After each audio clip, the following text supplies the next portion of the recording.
I would say time. Time is your friend.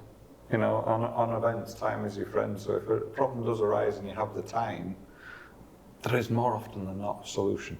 You know, when you don't have the time, and sometimes that comes with someone's made a mistake and they haven't told you. Yeah. You know, so that's a cultural thing. You know, a cultural thing in terms of if you can embed that culture where I made a mistake, sorry, what do we do? That gives you more time.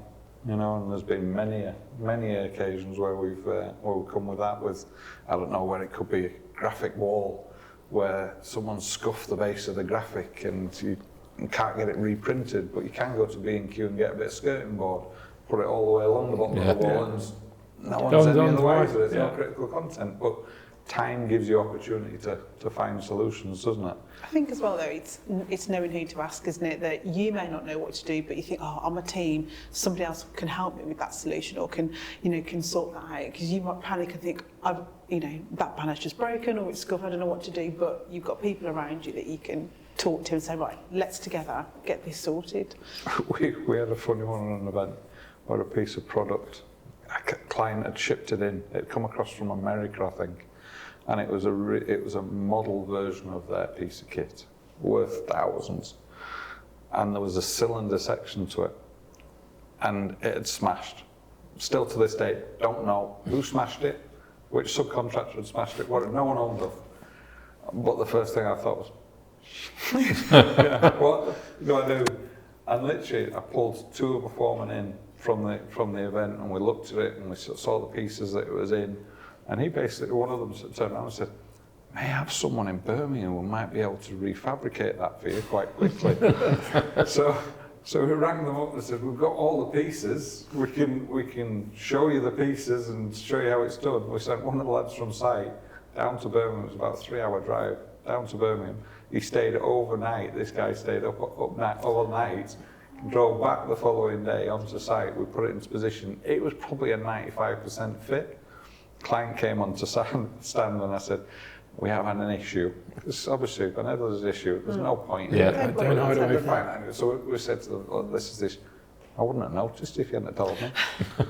Yeah, but that's not the point. It was, but yeah, as I say, as long as you look at surround yourself with good people, or have good people in your phone book, or you've worked at this venue before, I've got a problem. What do we do? There's always someone within our sector who may have a solution. And it's not always just the team that are on site with you. Like we quite often will ring back the office, and if something's not right, and they'll go, oh, there's a B&Q that is 2 miles away or whatever it is, and they'll do the work on the computer in the office, and then they'll come up with a plan and go, right, event manager needs to do this or do this, and it's just using your whole team, isn't it? It doesn't have to just be the people who are there. In that intensive nature of being on site, it's very difficult to take that step back and find a solution. So that is really important. I had another random one. I don't mind sharing another random one. I was in Paris for an event, and the client had produced some graphics to go into some of our stand areas, which we'd given them the measurement. They produced them that were the wrong size. So what do? Do we try and reproduce these plinths, or do we try and get the graphics redone? It's a weekend. Everywhere printing is shut. So I set one of the girls a task, one of the local girls who we'd actually employed to be a hostess on this stand. So she wasn't due to start until Monday, but I rang her and I just said, do you know anyone? She said, no, but I'll ring round. I found myself that afternoon in an apartment, in the spare room of someone's apartment. He's got a little daughter running around, literally his other day. And he opened his spare room, and there were 4 big industrial printers in his spare room with a vent out of the window. And then he says, yeah, sure, no problem, this and that. And he didn't overcharge us, bless him, at all. So, to the extent that I said, well, can you take this for your daughter, at least, or do something with it? Because he was ridiculously priced. I've used him 3 or 4 times since. Wow. And this is someone that you just looked at a flat apartment and said, where the hell is it? And you walk into someone's own home, he says, yeah, follow me. And you're walking past the wife with the dishes. So there's always, you can find a solution to get us out of a problem. We were doing an event in France. It was an incentive trip, and we were in Chantilly, and they'd done bike riding and all these different wine tasting and all this stuff. And before they got the Eurostar back, they'd wanted us to find a little boulangerie and order all these sandwiches, and I had to go and pick them up in a taxi and then take them back. And I went into this little boulangerie thing, and I went in and I was like, bonjour, they're like, bonjour. And then I was like, shit, I can't speak French. And I went, tu parlez-vous anglais? And she just went, no. And I've got this Wildfire t-shirt on, I'm going, Wildfire sandwiches? And I'm just speaking English with a French accent. And I'm like, and this guy turned around who was in the queue, and he was like, oh, are you English? And I said, yeah, I can tell. And he actually, he said, translated for me. And then she went, oh yeah, and just got all these boxes, all these sandwiches and cakes and everything out. So even at that moment where I'm just like, I don't know how I'm going to have to get the pen and paper out. Start. I was like, getting my phone out and do Google Translate. But there's, like I say, there's always a way. And luckily, somebody was very kind to translate for me, and we loaded them into the taxi and took them back. So That's funny. We may come back to that because I think there's many more stories that we can do. But one of the areas I don't think we talk about enough in our sector is what I classify as unsung heroes. You know, if you think about awards nights, if you think about, you know, people in front of the photos or when the event's going on, there's a lot of people behind that make those happen, and they may not even be within your organisation. There may be people that are working on site, but have you had any experiences, you know, in terms of who would you classify? Think of a recent event you've done. And what would you classify as an unsung hero when it comes to events? Cleaners, clean-up teams. I think, yeah, you can't, they never get enough praise, whether it's a little meeting room like this or whether you're on site for a big show. It's incredible how it's just cleaned up afterwards, and, you know, there's no fuss, there's no bother, come along and it's all done, you know, you book them in for the time, you got, you know, and I just think that it's something that we forget about, that you expect everything to be clean and tidy and then come out the next day and it's all done. And I'm working with something at the minute, and the girl there is incredible. Like, she comes in every day and she's diligent in what she does. She's like, Karen, I get here at 5:30 every morning to make sure it's done before anybody comes on site. And she's spotless in what she does. And I just think, you know, we rely on our events being pristine and looking good. And I think any kind of clean-up team, site management team, are worth the weight in gold for me. I had an experience up in Glasgow. We're going back to Glasgow again. But an experience up in Glasgow during the UCI Cycling Championships, and nothing direct to do with the championships, but it was an old woman who was stood at a bus stop, and the buses had been redirected, and bless her, she was literally virtually in tears, because she says, I don't know how I'm going to get to work to do the cleaning before everyone gets in. They expect me to have cleaned everything. And, you know, the pride that she was, you could hear in her voice in terms of, but I do this. She was, literally, it was only 5 minutes, but I heard her whole life story. But the tasks that she already had mentally in her mind, and this needs to be done by then, and this needs to be done, you know, in terms of, we walked to the redirected point where she needed to go, but I think they get taken advantage of a little bit. It's almost expected, isn't it? Like, we have an event which is team building. At the end of it, confetti cannons go off, and we do it in clients' offices sometimes and stuff like that. And I remember being at some massive company, I'm not saying the word, but the confetti cannons had gone off, and we were picking all the stuff up. And they went, cleaners will do that. And I was like, yeah, but they're hired to clean the actual offices, not to clean up our mess as well. And it's almost like expected that they'll just clean up whatever's there. Above and beyond what they normally do. Yeah. Hello everyone, I'm Richard Smith, Chief Commercial Officer at Wyboston Lakes Resort, and we are thrilled to sponsor the Events Insight podcast. At Wyboston Lakes, we understand that events are more than just gatherings. They're opportunities to connect, inspire, and make a lasting impact. Our award-winning facilities offer state-of-the-art technology, flexible spaces, and a stunning backdrop to ensure every event is memorable. But what truly sets us apart is our commitment to delivering exceptional experiences, crafted with care, for every guest and delegate. We're proud to be part of this community that's shaping the future of events, and we look forward to the insights, stories, and expertise shared. Enjoy the podcast.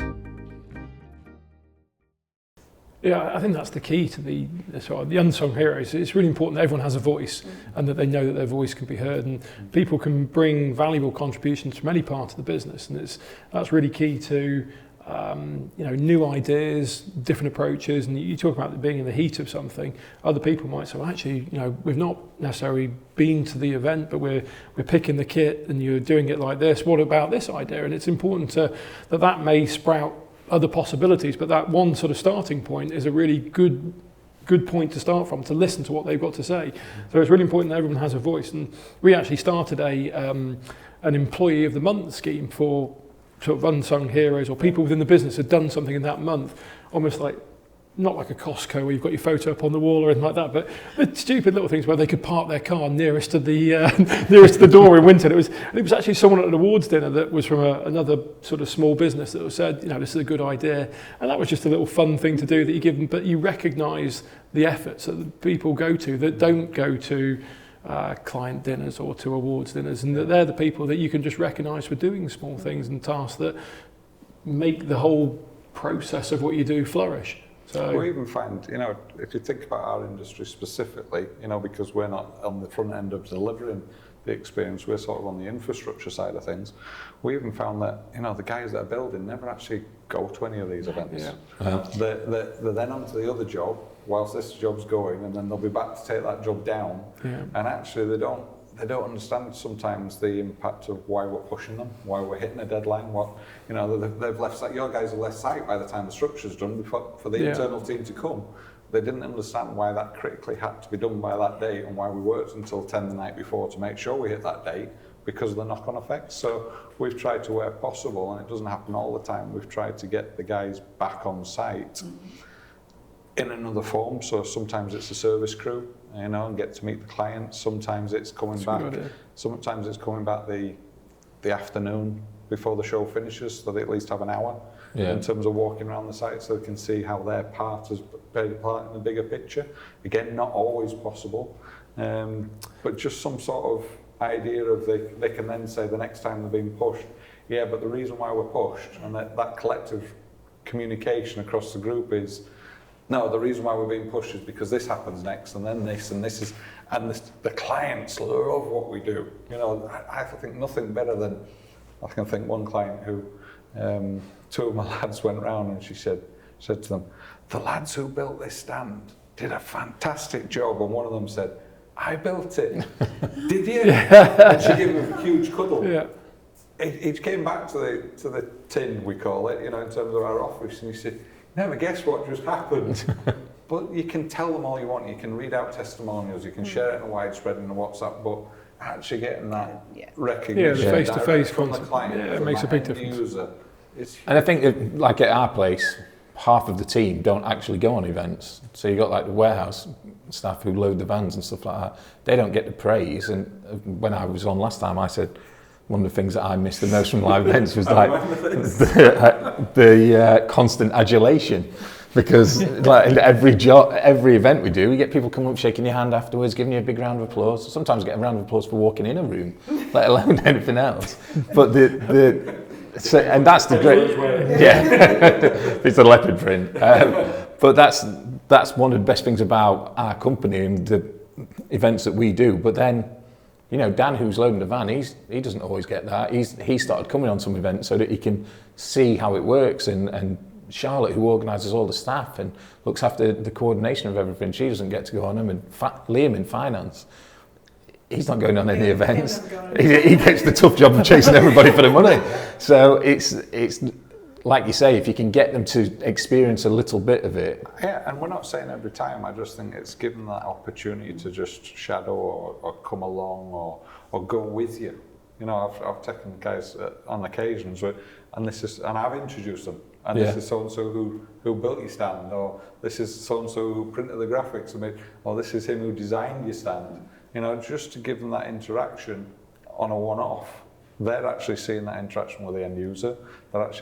I took one of our office ladies to an event once, and she'd always got on my nerves, and I don't mind saying this, always got on my nerves, because she'd put together the fantastic pack of information. in terms of it's old school. That's when everything was in a paper file. Yeah. And I still like paper files, but I've got it on the phone now as well. But she used to produce these great paper files, and there'd be occasions where I'd ring the office. Can you tell us what this is? Can you tell us what this detail is? It's in your pack. My pack is 40 minutes walk away from where I am now. Why didn't you carry it with you? Because it's a big pack. And it wasn't until I took her on the event, I realised that, and that appreciation in terms of how dynamic on site you've sometimes got to be and how your communication. Did she get you a rucksack to carry it around with you? This is what you need. Some of the events I've now got a pedal bike. But no, it is. It's that the lack of being able to visualise sometimes. A photo again can tell you something, or a drone footage can tell you something. But until you've actually walked that distance, on a picture doesn't look that far. Yeah. In reality, it's quite a distance. So getting people to understand that is important. But yeah, I mean, you picked out cleaners there. Yeah. So, you said rightly so. There's so many There other is. different roles at every different level of the company that don't get that. Yeah, there is. It's difficult to single people out because everyone, goes above and beyond. That we said that earlier in terms of, doing their job but doing a bit more, or willing to stay late. And it's not always about willing to stay late. It's about the thought process behind what they do. That's then actually, I know that client does that, or I know that person likes that way of doing things. So having the understanding of each unique person is something you can't always measure, but it is always appreciated. And it's difficult to single those people out, but there are a few. Yeah. I think also people that don't get talked about enough is sort of like freelancers and crew and stuff like that. Like if you're doing a big build and you need to get extra crew in, and you're getting in from Olympus or Silverback or anything like that, and getting all these guys in to help you do really the guys and girls, men and women and all that, but to do the heavy lifting and to do the heavy bits.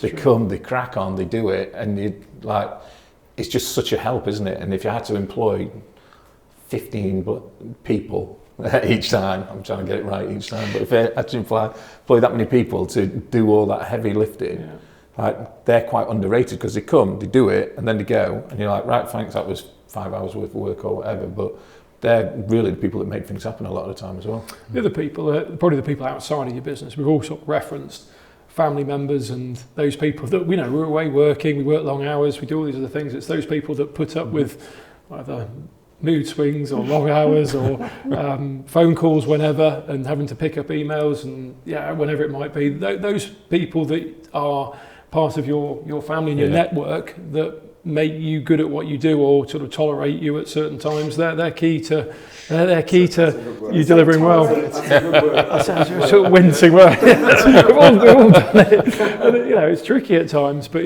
those extra people within your family and your network are key to you doing it in any job, but particularly when we are doing what we do. Yeah. I say that my friends and family co-parent my children because I'm not there enough to actually parent them myself. So I've got a network of good friends and then a solid family that can help if I'm away, like my husband can't pick up. So we've got a spreadsheet when I'm away of who's doing what and when and this and that. But I would say co-parent, and then if anything happens to my children, they grow up a bit disruptive. It's not just my fault. It's not just your fault, It's his fault as well. The spreadsheet's a good idea. We've only ever left one child somewhere once when we've forgotten to get it. Only once. To a head count,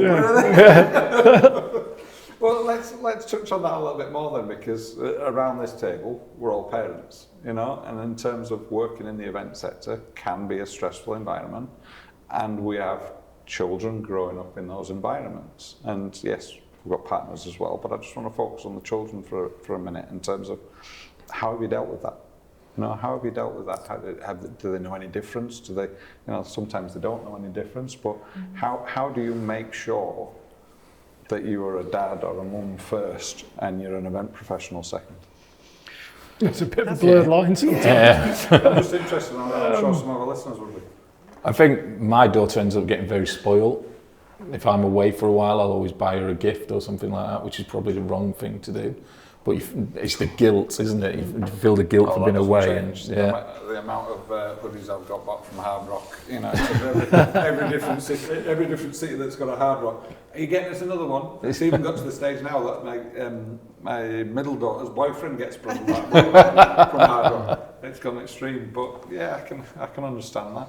And I think I've always tried to make the moments that you are there count, so you're not absent by being on your phone all the time or being on.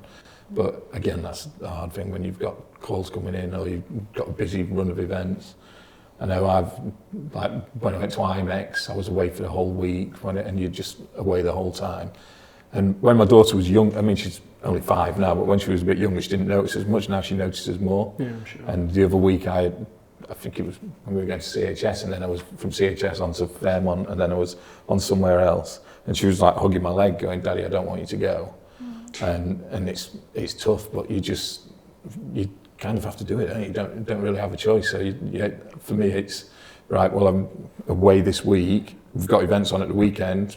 You're going to have to get someone else to work those because I'm going to spend that time with my little girl and with my wife. So I think you have to sometimes make, for our company, I pretty much want to be on virtually every event because I like it. But then you have to let go of that a bit so that you can actually have that time with your family as well.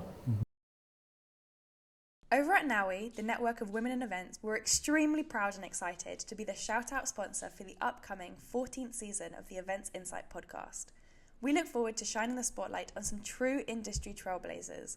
To find out more about Nowie, you can find us on www.nowie.org and become a member today. And your kids, they're beginning to grow. How old are they on that girls now? 14, 13 and 8. Yeah. All 3 boys. Yeah, good. Just, you have a lot of fun with your kids and you manage a hectic lifestyle and lots of things going on. I like being busy. That's, if I get to a point when I'm stood at home in my house on my own, I'm thinking, well, this isn't right. I should be doing something or running around somewhere. So I like being busy and having a busy lifestyle. But it's remembering that, being in the moment and being with your family and your friends is key to you doing. We're all sort of family organisations and, you sort of bestow those virtues when you sell your business and you have to practice what you preach a little bit sometimes in terms of making sure your team does those things that, they should be doing with their family in terms of managing drop-offs or going to a nativity or whatever it may be, or if someone's ill, priorities, drop that, it'll get covered by somebody else. Managing it personally is often tricky. It's easier to manage other people's family priorities than your own. Yeah. Isn't it? We sometimes stipulate one thing, but actually ourselves, do we follow that same good practice? And you've had a lot this last sort of 12 months. I think I manage it by just explaining. Mine are 7 and 2.5. So my 7-year-old, I just explain what I'm doing and where I'm going and when I'm back. So as long as he knows when I'm back. Yeah. If I'm away for 2 weeks, I'll do my little chart so we can cross off when I'm coming back. And then when I'm away, he'll do nice things with his friends and things. So he doesn't feel that he's kind of waiting for me to come home. My little girl doesn't really know time just yet. But I think for him, as long as he understands this is what I do, and I've always done it, so he doesn't know a different job for me. This is what I've always done. And I explain by saying, well, some parents, they go away for long times. They might be in the army or the navy or somewhere, and some parents work shifts. I said, but Mummy's just got to go away now, and I'll be back, and you've got all this planned. And then I kind of see it as not a split personality, but when I'm at home, you're Mummy, and when I'm away, that's it, I'm Karen, doing what I do. I don't take Mummy with me because I think that'd be quite difficult for me to kind of be away and think, oh God, are they okay? But I definitely have a split. It's a good way to look at it. Yeah. And then when I'm home, it's you're home with them and you're doing as many pickups as you can do and drop-offs and stuff, and then I'm going away, I always say, I'm going away tomorrow night, but I'll be back for story time. So he knows when I'm back, rather than it's you just going in the morning. My wife's a teacher, I think you said your wife, and they work incredibly hard. I mean, the hours they do is astonishing. I'm not going to go down the rabbit hole of the holiday thing like you did. Still trying to live that one down. Unbelievable. But yeah, it's everyone in every industry works hard and does different things and works away, and it's just understanding what you do, because the other thing is we do some pretty cool stuff and go to some great places. So more often than not, my family are really interested in what I'm doing and where I am, and did this event go well or did that go well? So it's great that equally, while you work hard and you're away, they're really interested in what you do and how you go about doing things. When that comes with age as well, I certainly noticed it as a transition in terms of age. Mine now understand and appreciate because I've had them on events before. They've got to experience some of them. And I did a spell a couple of years back for Birmingham Commonwealth. I'd just come off a big event, had one night at home, then went straight onto the Commonwealth and did the whole stretch of the build, the event, the takedown. I'd been away a heck of a long time there, but I actually brought them down to the event. We went and saw some other sports during the event, and they got to look around, and I introduced them to some of the other team, you know, and talked about what we put in place and the different elements. And those sort of light bulb moments when they realise that,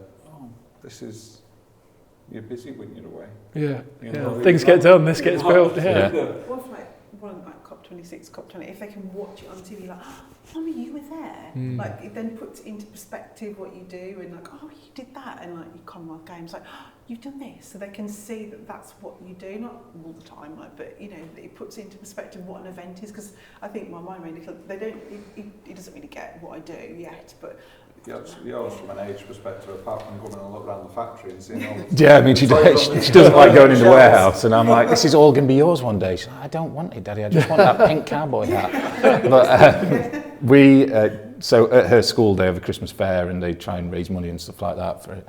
And I was on the PTA for a bit, and I did, every time they did an event, it was like looking at me, and I'd bring in props. I'd have had the crystal dome there and all sorts.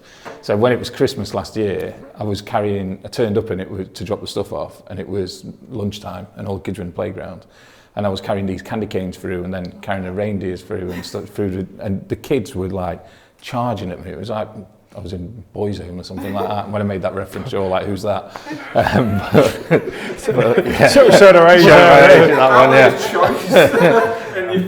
yeah. So I was like, so they were all chasing after me, and then some of the older kids, because Ella was in reception at that point, and Ella was going, Daddy, what are you doing? And this kid was like, why is Ella calling you Daddy? I'm like, because I'm her daddy.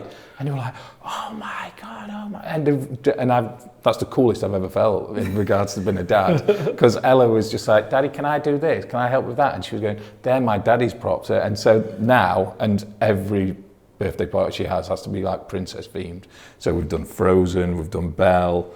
This year I think we're doing The Little Mermaid. So all the props come out and stuff like that. And it's a lot cheaper because you hire a church hall, and then I just get my family to help me set it all up and don't pay them. But she's got an understanding of that, because she wanted to have Under the Sea this birthday in April, and she's going, Daddy, what Under the Sea props have you got, and what things have you got for this? So it's starting to click a little bit. Yeah. I think that education is a key bit, no matter what their age is, as you're doing, you know, in terms of even as basically those star charts for them to be able to follow is really important. Oh, we're a family business, and it's coming through the fourth generation within the business, the owners of the business. And two of the lads who are sons within the business were building a job in London the other day. And I had to tell their parents, the owners, how, not just because it was sort of like a sucking up thing, but these two kids were diligent, polite, and they built the job in a way that was just so professional. And they are maybe early 20s, late teens, early 20s probably. And that's just great to see as these people get older within a business, whether you want to bring them in or not, that they understand what you do and how you go about doing things. And it was just really... It's a little bit more acceptance, isn't it? It was great to see that worry in terms of, always kids are coming. You know, you can sometimes have that, but if they've been brought up the right way and brought up the right, you know, and even if they don't know everything, and they're asking questions, the respect that you can give them for that. It was huge. It's huge. Yeah. You know, so fantastic. I think, like, I worked from a young age, worked with my family and stuff like that, and I think it all my brothers and sisters did. And I think it just gives them that work ethic as well, doesn't it? If you can teach them those things. I said to Ella, I was like, what do Anguses do? And she always goes, we win, Daddy. And I was like, and why do we win? And she goes, because we always try our best. So it's almost like saying, I'm always wind up going, Anguses are winners, we're all winners and all this, but it's like we always win because we try our best. So even when we've been packing stuff up at her school, she'll be, I mean, she's only tiny, but she'll be carrying little things across to me because she knows that and wants to make a good impression. So if you can merge the two sometimes, the family life and I mean, she's in a drama, she goes to this drama thing every Saturday and they do performances, and guess who provides the props there? But she's then saying to the people in the drama show, they're my daddy's props, and if you can merge two, it makes them proud of it as well, which then gives you a little bit of leeway for spending a bit more time at work. And you haven't taken her to watch the football team yet then? So she has no interest in football whatsoever. Same.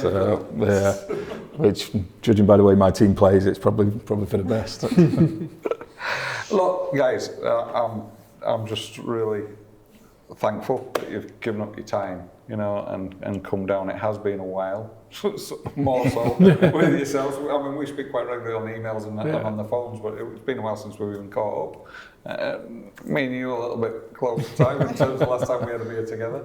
But I just want to thank you. You know, this is pleasure, no problem. This is literally something that we've been asked to give a go. We're trying to see where it spins off in terms of transitions in between seasons, and I always think the content when we're sat chatting, you know, we covered a lot. should we cover this? We suddenly started covering this, and I think when you, as a group of professionals, when we're talking about your industry, it allows others to accept it and think, I've been thinking about that, and you know, we made that mistake, or that sounds like a good solution. And the more we chat about it openly with each other, I think it becomes a lot more easier for people to accept the industry that we're trying to succeed in.